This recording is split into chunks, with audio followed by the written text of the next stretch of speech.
Do you wish you had some sort of exercise bike that you could ride inside? And since you already own a bike, you wish you could take advantage of that. Do you have any kids, or if you're a teacher, do you have students that you want to teach about exercise, energy conservation, engineering, science, electronics? If any of those apply to you, stay tuned.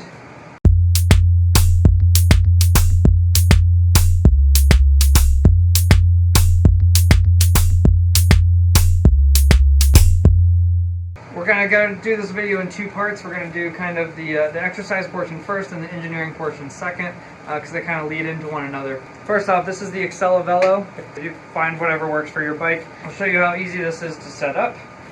Put it in. Before we get this all the way on here, you will want to start this with this guy all the way loosened. It has a little threaded thing on the back. You want it all the way down to make this as easy as possible. Just clamp it down. And this AccelaVelo also came with this guy, which basically is just a wheel chock that you put under the front to keep the bike kind of at a more natural level stance. So all we're going to do is just loosen up this bolt right here to change the center line of where the wheel is, so it falls right along the center of the metal piece down on the resistance unit.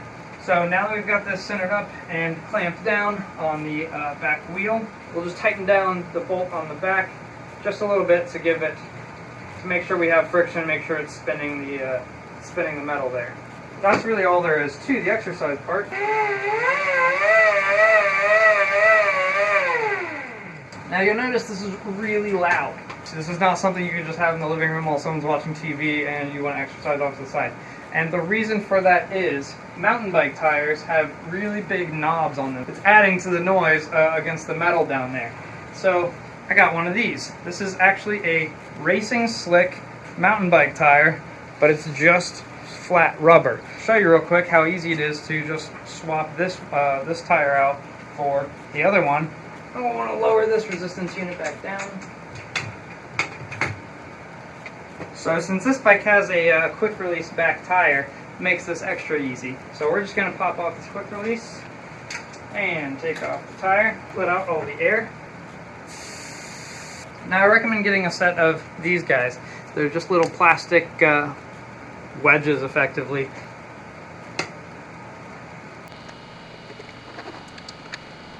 Now we take that tire out, take the tube out, excuse me, slide it into the new one. The only important part here is make sure that the valve stem goes back into the hole as you do this.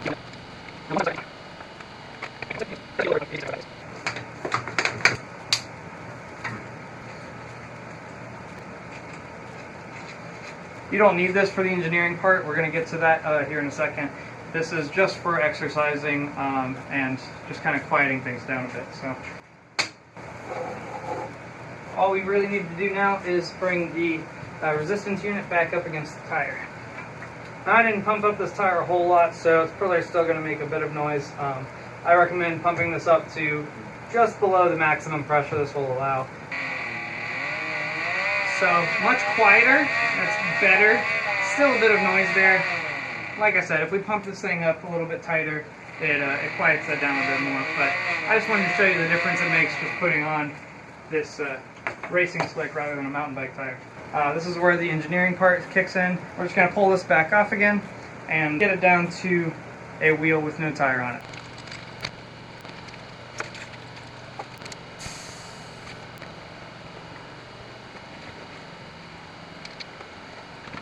Basically the goal was, I have a bike, I can pedal, I need exercise, but I also want to save that energy in the form of a battery. I started this process by finding something that could generate electric power. This is actually a 12 to 24 volt electric scooter motor. There are other similar ones you can get that will work pretty much just as well. The cool thing about motors, if I go and I just hook this to a battery, obviously it's going to spin, right?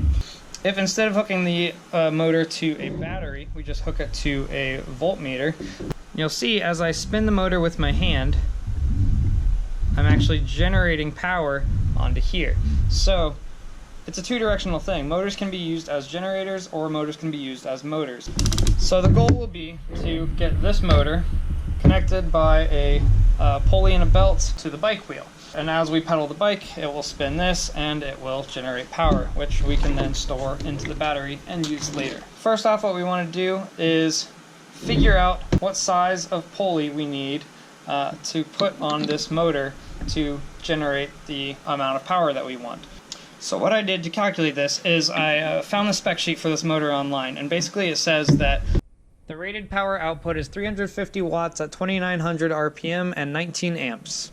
It's probably going to be something similar going the other direction. So you're probably going to get the max power out of it at 2900 RPM. So we need to calculate the ratio between the bike's wheel size and this pulley to get the motor spinning at 2900 RPM. A good exercise pace to set is about 20 miles an hour. So 20 miles an hour, the diameter of the bike tire, which is 29 inches, 29 times pi, 12 inches, 5,280 feet, 20 miles an hour, 60 minutes per hour, blah, blah, blah, blah, blah, blah, blah, comes to 232 RPMs. We want the motor to be spinning at 2900 RPM. So if you divide those out, it comes to a ratio of 1 to 12.5. So then you use that ratio, and it comes to a 2.3 inch pulley. I don't remember what size this actually ended up being, but it's something around there. All I had to do was take a sprocket off of this motor. Just a note, it's reverse threaded, so righty loosey, lefty tighty to get that off. And I'm just going to put this back on. It's not perfect, but we're just going to try to knock this out real quick. So I'm going to let that wobble for now. I'm going to mount the motor onto the wood. Going to use this trainer to hold the back tire up in the air.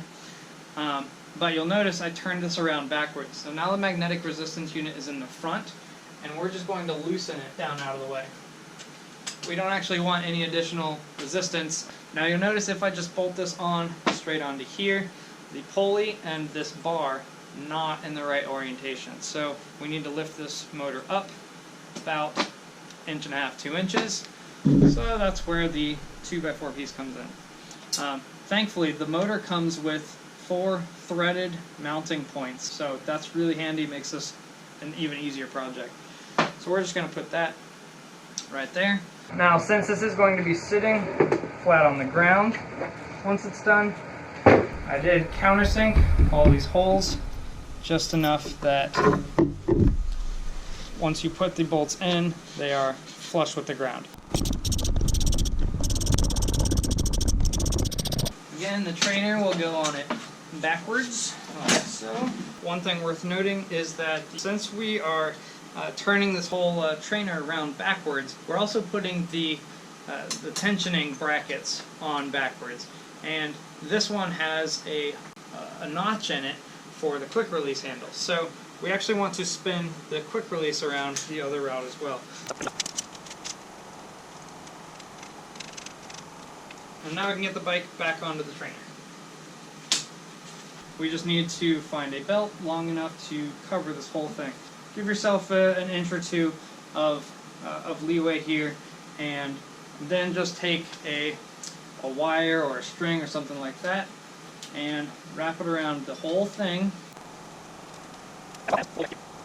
So now we know how long of a belt we need to get around this whole wheel and the pulley right here. So we'll just go ahead and measure that distance and go order that on Amazon.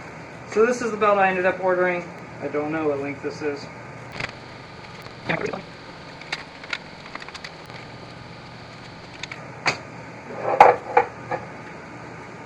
Alright, and now we can hook the belt onto the pulley like that. Now you'll notice that as you sit on this bike and as it wobbles and as you pedal and stuff like that, this board is going to possibly move a little bit. Make sure everything's lined up, hold the pulley nice and tight. Measure this distance, cut a 2x4, and now this will stay fairly tight. So now, just to test things are working, we'll go ahead and hook the voltmeter up. Now, depending on which way you put this motor, which way it's facing, red and black could be flip-flopped. It depends which way the motor was intended to spin, and which way you're spinning it. So I've got the two leads taped to the motor. I'm just going to put this on, I'll put it on 10 volts right now. Now I know this was a 12 to 24 volt motor, so at that max speed of 2900 RPMs we used to calculate earlier, it should probably generate around 20 to 24 volts. So since I'm putting it on 10 right now, I'm going to just keep the pedals moving nice and slow because I don't want to burn out my voltmeter. 8 volts and 10 volts. So now we just got to figure out how to get that voltage into the battery. Now, if we were to just connect red to red and black to black on this motor, you would spin the wheel on the bike. Obviously, that's what motors do. So we need a way to reverse that and be able to input power without it just spinning the wheel. So the way I got around this, and I thought it was a good idea, this is a Renogy Wanderer solar charge controller. So this is meant for solar panels. This is a 12 volt battery. We got a 12 volt charge controller, and this one can support up to 30 amps. Now you're probably not going to actually generate 30 amps with this bike rig, but it seemed like a good spot for me to start. You always want to have the battery connected to the charge controller before you have any input power source. So first thing we want to do is hook up the battery. Also, just for good measure, I want to put the switch in between the battery and the charge controller. If you just leave this thing hooked up all the time when you're not exercising, this has some lights on it and some internal circuitry that's just going to very slowly drain the battery. So to take full advantage of it, we want to conserve that, and so we're just going to put a switch in between the two.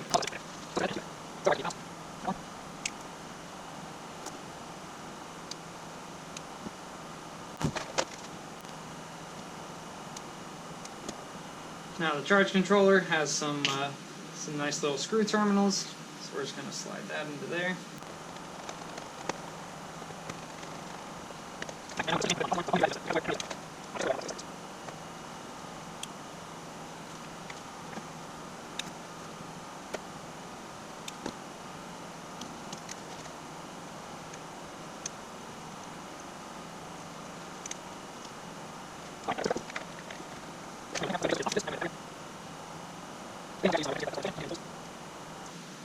Okay, so now I've got battery, switch, charge controller. If I flip this on, you should see, there we go. And now we want a way to hook our input power source into the charge controller. If these wires that come with it are long enough, which it looks like they should be, I might be able to just slide them in there and screw it down onto them. We can just kind of shove the tab in there and screw down the screw terminal. I'm going to go ahead and flip the switch back on. Charge controller is active. Now, if you can see it, as I start to pedal this bike, you're going to want to watch this LED right here. This is the PV light, which is the input current from this. And if you can get this slow flashing, it's actually charging the battery. And if it's fast flashing, you're pedaling too fast, you're over voltage, you're probably going to cause damage to this. So you want to maybe just kind of keep an eye on this. Another optional thing that I did was I installed a speedometer onto the back wheel of this bike, just so I can have an idea for how fast I need to go to get the right charge current into this. So you'll see that light start flashing slowly. That means it's really getting the charge. So this is 15 miles an hour. If I bring the bike slowly up to 20 miles an hour, which is what we used as our reference for all the calculations, get a nice exercise for pedaling 20 miles an hour and charging that battery at the same time. Now, if you want to teach kids another level of this, you can teach about conservation of energy, how much energy it takes to really power a cell phone, a light, LED lights versus incandescent lights, stuff like that. You can do some of that directly, 12 volt. All you do is just kind of hook into the battery here, or actually some of those you could hook directly into the motor and feel how much draw that takes, and you can really feel the pedals lock up. Another way you can do this is with something like this. This is an old 400 watt power inverter. So this will take the 12 volts from the battery and generate it into a 120 volt plug. So you can use this to plug a TV into, plug a fan into, something like that. That's about it for now. If you guys have any questions, feel free to let me know down in the comments. I'm really curious what you guys think of this, and if you use this as a lesson for a class or a camp convention or something along those lines, feel free to let me know. I'd love to hear how it goes, and if you have any questions about it, again, don't hesitate to ask. So thanks again for watching, guys, and have a good one.